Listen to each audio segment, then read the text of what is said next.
Assalamualaikum warahmatullahi wabarakatuh. Selamat pagi anandaku yang soleh dan soleha. Apa kabar hari ini? Ya, semoga semuanya dalam keadaan sehat walafiat sehingga kita bisa kembali belajar bersama. Nah, sebelum pembelajaran dimulai, terlebih dahulu kita berdoa sesuai dengan agama dan kepercayaan masing-masing. Bismillahirrahmanirrahim. Rabbi zidni ilman warzuqni fahma.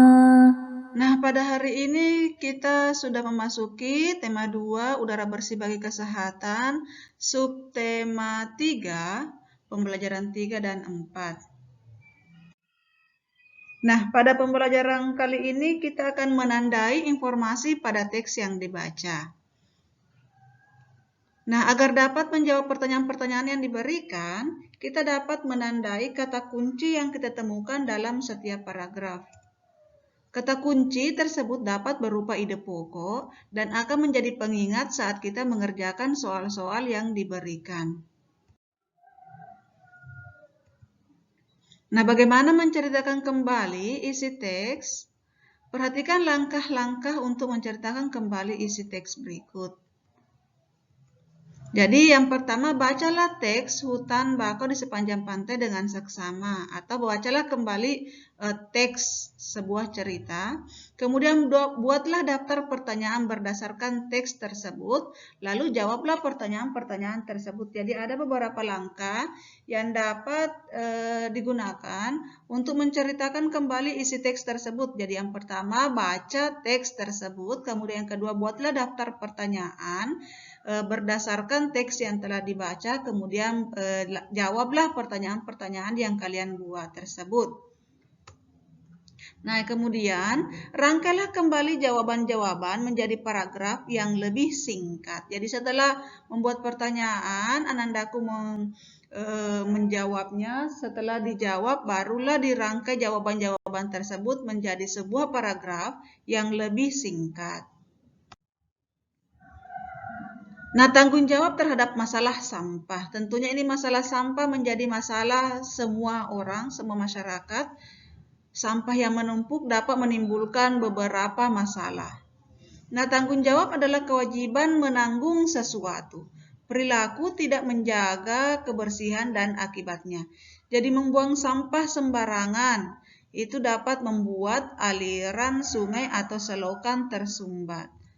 Tumpukan sampah yang dibiarkan di pinggir jalan itu dapat menimbulkan bau tidak sedap dan mencemari lingkungan. Nah, dengan bertanggung jawab terhadap masalah sampah, kita dapat menciptakan lingkungan yang bersih dan sehat. Nah, tentunya ini menjadi keinginan kita semua melihat lingkungan kita yang bersih, lingkungan kita yang indah dan sehat. Nah, salah satu cara adalah dengan menjaga kebersihan dari sampah. Sikap tanggung jawab terhadap kebersihan lingkungan. Jadi masyarakat harus sadar akan kewajibannya menjaga kebersihan lingkungan. Misalnya tidak membuang sampah sembarangan, menjaga kebersihan lingkungan, mengikuti kerja bakti kebersihan lingkungan. Jadi seperti gambar ini yang nampak, itu sampah yang menumpuk harus dibersihkan dengan rasa penuh tanggung jawab. Nah, contoh hasil tanggung jawab terhadap kebersihan di masyarakat adalah lingkungan bersih dan nyaman, terhindar dari penyakit, timbul kepedulian. Jadi timbul kepedulian terhadap sampah. Kehidupan masyarakat yang harmonis. Nah, selanjutnya menghargai kegiatan ekonomi orang lain. Jadi contoh di sini itu nelayan berperan pada kegiatan ekonomi dalam hal produksi. Sebagai makhluk sosial, kita membutuhkan orang lain untuk memenuhi kebutuhan yang tidak bisa kita hasilkan. Jadi, dalam kehidupan bermasyarakat, kita tidak dapat hidup sendiri. Artinya kita saling membutuhkan untuk memenuhi kebutuhan ekonomi kita. Ada yang contoh, petani itu menghasilkan produksinya itu padi.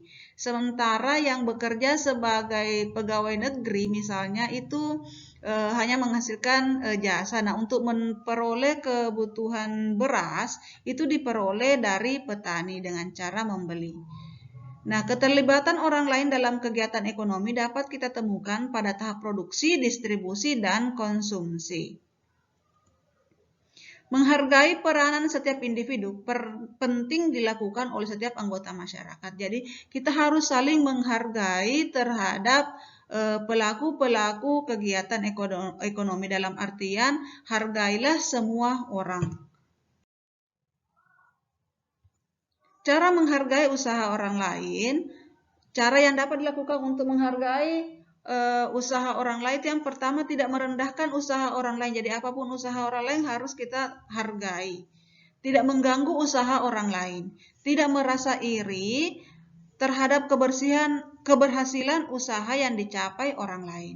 Bersaing dengan sehat jika kita memiliki usaha yang sama. Kemudian ikut membantu usaha orang lain ketika kita telah sukses. Jadi jangan lupa ketika kita telah mencapai satu kesuksesan, bantulah orang lain, bantulah sesama manusia. Nah, demikianlah materi kali ini, semoga bisa dipahami dengan baik. Ingat untuk tetap menjaga kesehatan, biasakan mengerjakan tugas tepat waktu. Assalamualaikum warahmatullahi wabarakatuh.